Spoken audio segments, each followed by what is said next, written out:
That was my BookTube newbie tag. Kit's World, hilarious. Kit's World, and his name is Kit, obviously. Kit's World, he makes really fun videos. Kit's World, I will tag him down below. He is a awesome gentleman. Kit from Kit's World, because they're a package deal. They don't come separately anymore, so I couldn't possibly split them up. He is just wonderful. I love Kit. But Kit has been busy in his YouTube laboratory. Kit from Kit's World. Yes. Kit is just one of the most genuinely friendly people we've met on BookTube, and Also, his videos are just so good, above and beyond. My fellow booktuber Kit at Kit's World. A booktuber who has quickly become one of my favorite booktubers. His name is Kit. His channel is called Kit's World. I will link it down below. Also Kit at Kit's World. I just love watching his videos because it just is so calming. Kit's World, which you can find a lot of very neat content.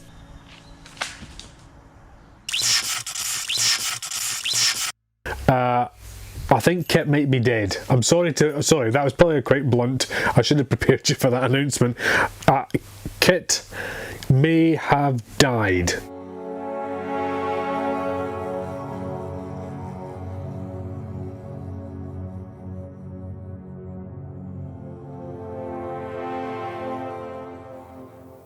Hello, welcome back to my channel. I thought I'd squeeze in one last video before the new year, and to make it special, I thought I'd cram in 2 tags. This is a 2 for the price of 1 tag video. These tags have come to me via Very Literary Kari. Kari is lovely. She's quite a new booktuber like myself, and she's a librarian, so essentially she's BookTube royalty. I'm very, very honoured to have made friends with Kari. So without further ado, and bear in mind this is a double tag, so if you're not interested in the first tag, I'll put a number on the screen and you can fast forward to that place in the video and watch the second tag. But the first tag is the Christmas Carol book tag, originally by Lauren Wade. I'll leave a link in the description. And as I say, this came to me via Kari. So here we go. Question number 1. The Ghost of Christmas Past, a book that was a childhood favourite. Well, I'm going to say Prince Caspian. I've mentioned the Narnia books many times on this channel, and I'm sorry if I'm starting to be a bit dull, but that's why I thought I'd discuss Prince Caspian in this video, because so far I haven't discussed that book specifically, and all of the Narnia Chronicles were childhood favourites, but my absolute favourites were the best ones, which were The Lion, the Witch and the Wardrobe, Prince Caspian, Voyage of the Dawn Treader and The Silver Chair. And of those 4, my absolute favourite is Voyage of the Dawn Treader, but a very close second and tying with The Lion, the Witch and the Wardrobe is Prince Caspian. It's a beautiful book, it's charming. I love the fact that a large portion of the beginning part of the story is Prince Caspian's story. So the Pevensey children don't even appear in it while Caspian is being introduced. And it's a really nice, interesting origin story of Prince Caspian and his relationship with his tutor Cornelius, who's a fabulous character, a half-dwarf. And it's just a really nice book. I love the fact that it takes place in a Narnia where all the talking beasts have gone into hiding, all the mythological creatures have gone into hiding. It's basically a world that has been ruined by the Telmarines, who are the people who came from our world and invaded. They've taken over Narnia, and they don't believe in magic, they don't believe in fairy tales, they don't really believe in anything. They're kind of shitty. So I like the fact that Caspian is a boy whose mind and imagination is filled with wonder, and Cornelius fills his mind with stories of these people living in hiding, the talking beasts and the mythological creatures. And Caspian believes this and wants to be part of that world. And of course, that's his destiny. He is destined to bring the old Narnians back to the new Narnia. So it's a really interesting and very different story from the other Narnia Chronicles. And Caspian is a fabulous character. Cornelius is a fabulous character. You've got a really good villain, Miraz. And then the Pevensey children are brought into it. And of course, the first contact that they make in Narnia, which is thousands of years after the Golden Age when they were reigning as kings and queens, the first Narnian that they meet is Trumpkin the dwarf, who is one of the most perfect introductory characters you could ever have in a book. He's charming, he's delightful, he's funny, he's slightly grumpy and irascible, he makes mistakes, but he's a really good three-dimensional character, and it's just a lovely way to come back to Narnia. All the best elements of The Lion, the Witch and the Wardrobe are in it, plus all the new elements are good elements. It's a really good book, and it leads seamlessly into Voyage of the Dawn Treader, which is fabulous because it's adventurous. Question number 2. The Ghost of Christmas Present, a recent book that you think will become one of your all-time favourites. Well, of course, it's Prism by Simon Taylor. I don't know, I might hate it, but Simon has very generously sent me a copy of his book. It's a huge tome, it's very long, and I'm a very slow reader, and I'm half blind, so I'm going to have to read the Kindle version. There is a Kindle version. In my last video, I complained that there was no Kindle version. I was wrong. I had looked for one, but obviously I looked in the wrong place. Simon sent me a link for the Kindle version, so I will be reading his book, Prism, and naturally it's going to become a new classic and my all-time favourite, and I'll do a review. Question number 3. The Ghost of Christmas Yet to Come, a book coming out next year that you're most excited about. The Body by Bill Bryson. This is a book that I believe is already out in hardback. I believe it's already a bestseller, but I'm waiting for the paperback, and that's coming out in January. January the 21st, I think. Perhaps. I don't know. I'm not clever with dates and other technological stuff like that, but I do know that it's not out yet and it's coming out next year, and when it does come out, I want it because I love anything by Bill Bryson. He has yet to write a book that I hate. He did write a book that I didn't much like, which was Neither Here Nor There. I think that was his first book, but he's improved considerably since then. Bryson is one of my favourite writers. He's my all-time favourite non-fiction writer, and The Body is his latest work, and the paperback's coming out next year. Question number 4. Bar Humbug, a book that everyone else loves that you just can't stand. Harry Potter, and not just because I've decided that I loathe J.K. Rowling for being a TERF. I actually disliked Harry Potter long ago. In fact, when Harry Potter first came out, I instantly hated it.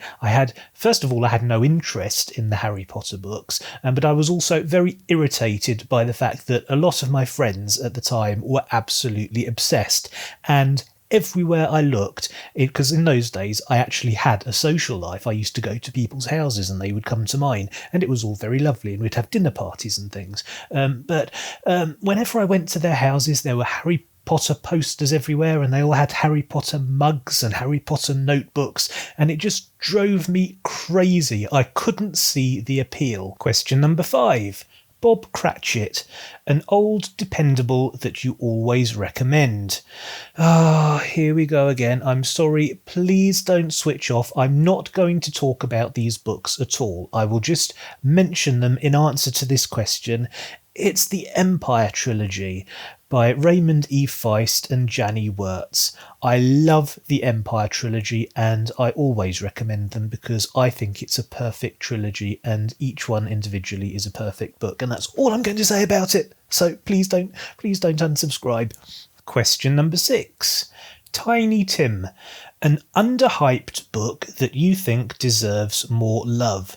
And again, I bang on about this so much that I'm not going to spend any time on it at all, except to answer the question very quickly and simply and say the Devery series by Catherine Kerr. I find it astonishing and impossible to comprehend how these books have become so obscure. They are, in my opinion, and will probably forever remain the greatest fantasy books ever written. I love them. Question number 7. Today? Why, it's Christmas Day. It's not actually, but I suspect I was supposed to do this tag for Christmas Day, but my timing sucks. I apologise. What's a book that always gets you in the mood for Christmas, apart from A Christmas Carol?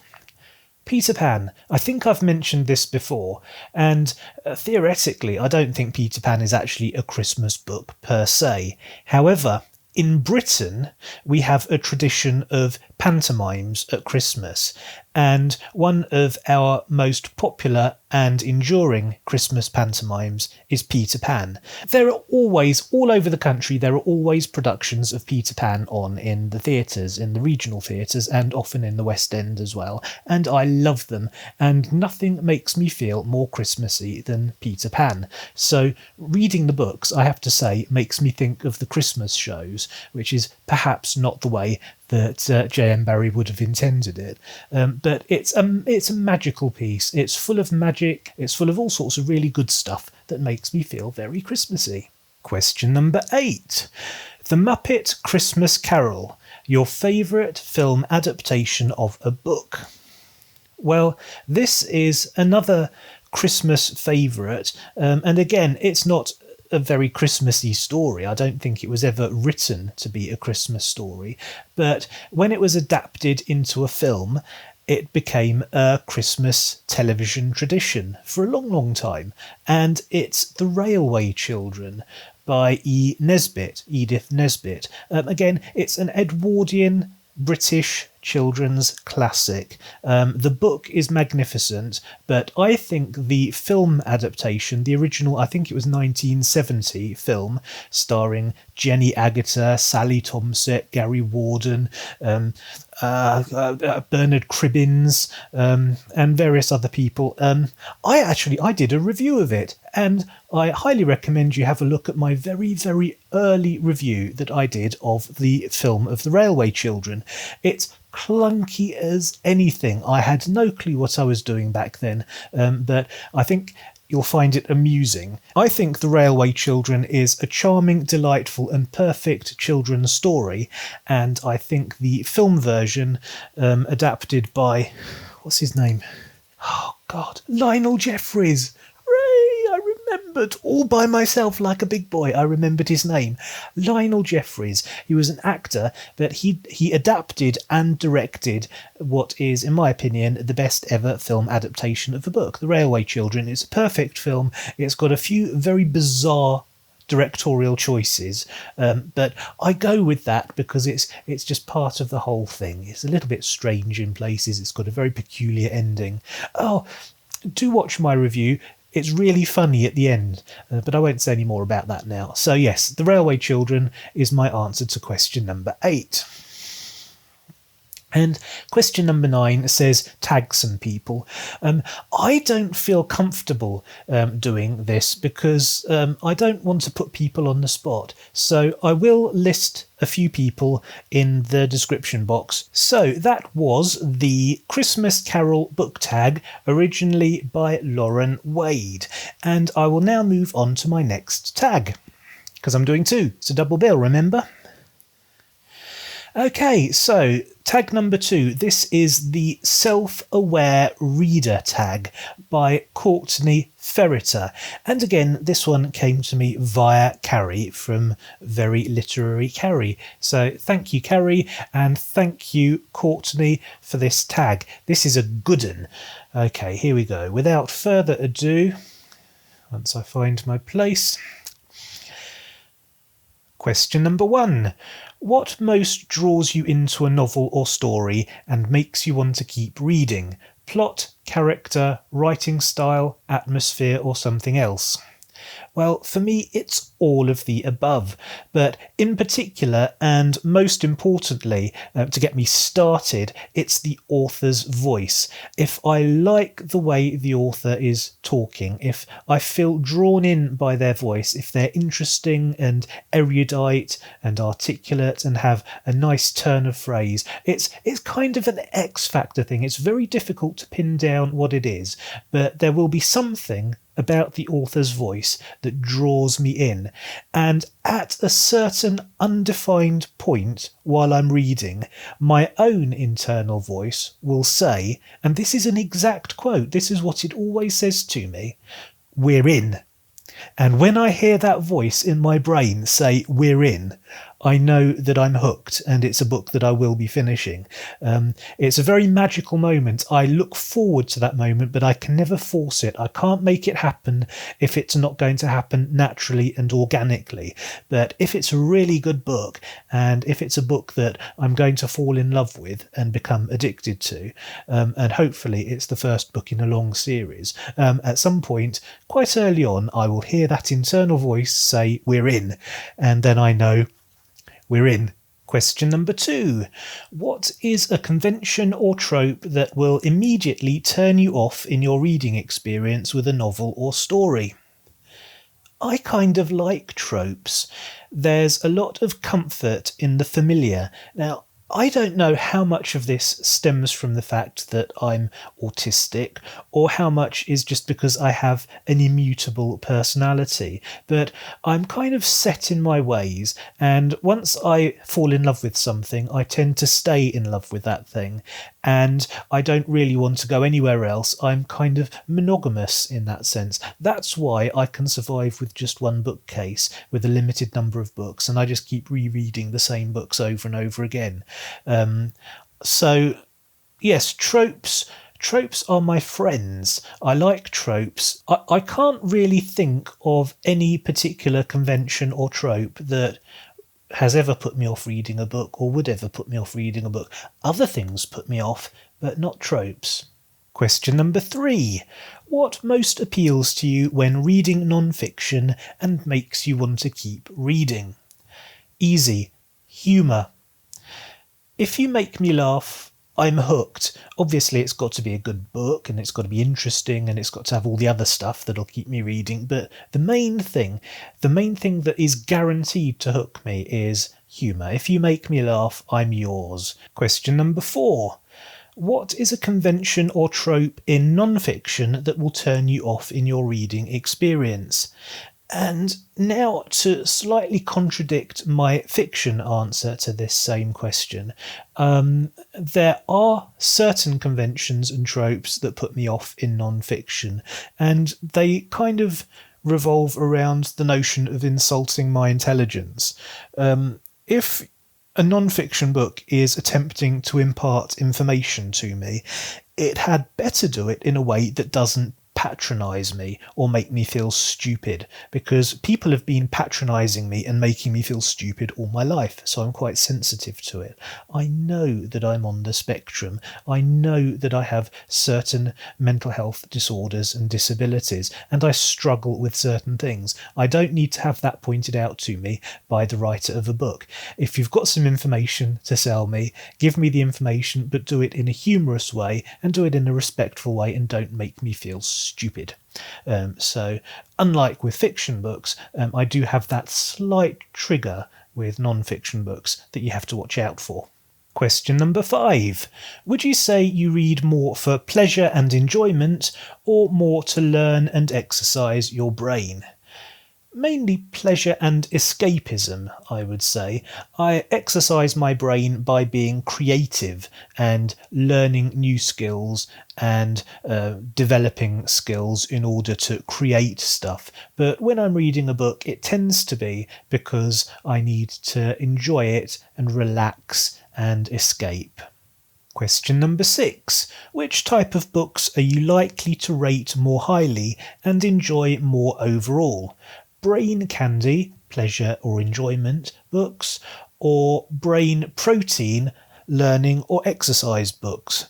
This was an extremely complicated question for me to answer, so I had to put some thought into it. And what I've come up with is I read mainly for pleasure, so candy, but I like my candy to have a high protein content. I want to be entertained, but it's got to be intelligent, it's got to be thought-provoking, it's got to stimulate my brain at the same time. I want my candy to be nourishing.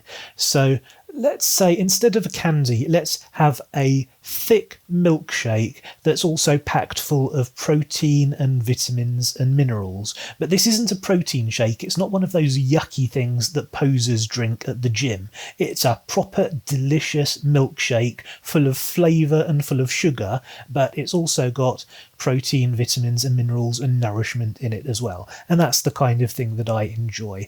I like to have my fun, but I also like to pleasure myself. No, that's not what I meant. How am I going to express this? I like to have my fun, but I also like to... Do you know what? I'm not going any further with this. Both. I'm just going to say both.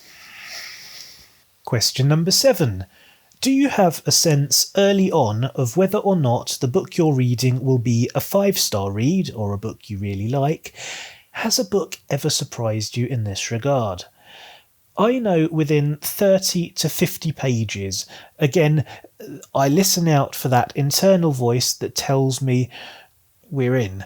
And when I hear that voice, I know that I'm going to finish the book, and the chances are it's going to be a 5-star read. If I don't get that voice within 75 to 100 pages, then it's going to be a DNF. I've got to a point now in my life where I don't have time to waste on a book that I'm not loving. So if by 75 to 100 pages the book hasn't grabbed me and my internal voice hasn't told me that we're in, then I'll give up on it. Question number 8. Considering books that you've rated 5 stars in the past, do you think you would feel the same way about them now? All the books I love are ones that I've loved for decades. I find it increasingly difficult to fall in love with new books. I'm very much a creature of habit.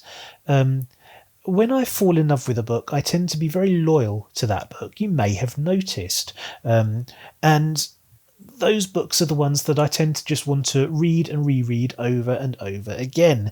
And as I get older, I find that I've got less patience for trying out new authors and new books. It's a problem, especially now that I've set myself up as a booktuber. I'm going to try and start the new year by breaking the habit of being a creature of habit. And on that note, I think I'm going to call it a day. Thank you so much for watching. Thank you to all of the people who have subscribed to my channel. Thank you to everyone who has been commenting on my various videos and who has become a friend, and I do consider you all friends. It's been a very strange year. Somehow I've also managed to have one of the more creative years in my life. I've got this new channel. I'm growing my channel very slowly. I'm doing the best I possibly can, and I'm going to keep trying to get better and better and making ever more interesting and ever more hopefully popular content. And I want to grow as a YouTuber and as a booktuber. I'm also going to be doing more hopefully exciting stuff once we come out of lockdown, once the plague is finally over. I want to be going out and doing interesting vlogs. I've got so many things planned for the new year for this channel. I don't know whether I'll be able to achieve any of that, but I'm bloody well going to try. So stick around and join me in the new year, and let's see what sort of adventures we can have together. But again, thank you very much. It's been an extremely strange year, but also a strangely productive one.